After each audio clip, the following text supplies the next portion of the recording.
There are two things that any salesperson needs to do. You need to say the right things to get the person that you're talking to buy from you. And you need to present your material in a way that blows people away. It's such a simple concept. Why then is everyone struggling?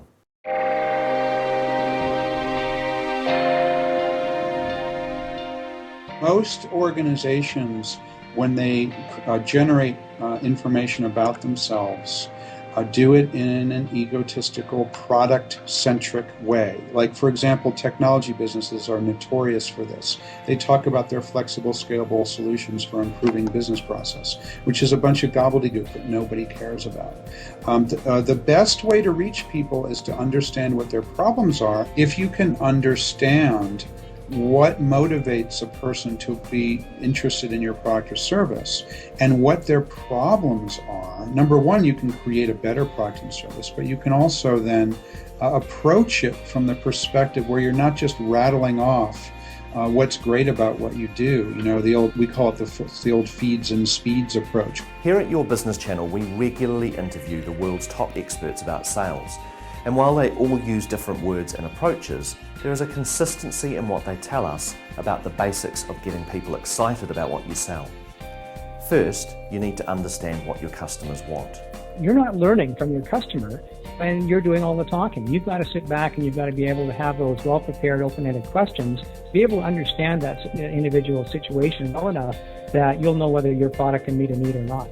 The world is full of people who are frustrated because they can't get their message across to other people and other people do what they want them to.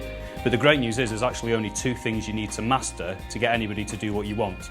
Firstly, you need to know how they're judged, and secondly, you need to be able to amend what you're going to say to hit your answer to number one.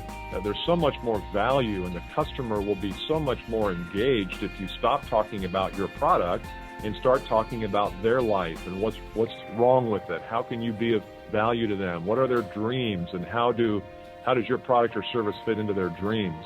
Once you've understood what your customers want, you need to convince them that you can meet their needs.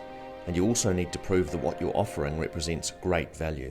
Whenever you speak to customers, there's all sorts of things that you could say to close the sale. You could talk about your product range, your size, your history or whatever, but actually none of these things really are ultimately interesting to a customer. Customers are only interested in, number one, can you help them in the area they want to be helped? And number two, can you definitely do it? In other words, what are the proofs that prove you can do it better than somebody else? Just because a customer has a problem or a prospect has a problem doesn't mean they're going to fix it. We tend to rush to the price, or we rush to the justification of the price. So let me ask you this. If you have a customer that's got a problem, and that problem is costing them $5 million a year to have, and they tell you that, and they show you, and they prove it to you, and your solution is $1 million, and they believe it can work, then there is no hang-up on price.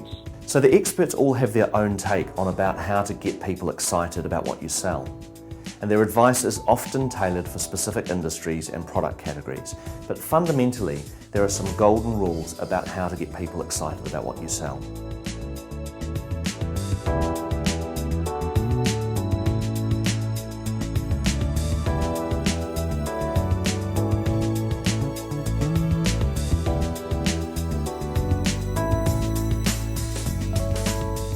To help you, we've created a Sales Monster, a tool that helps any salesperson to produce a powerful presentation from scratch in as little as 45 minutes. If you're in the Snap $1 Million Club, it's time to start work on your perfect pitch.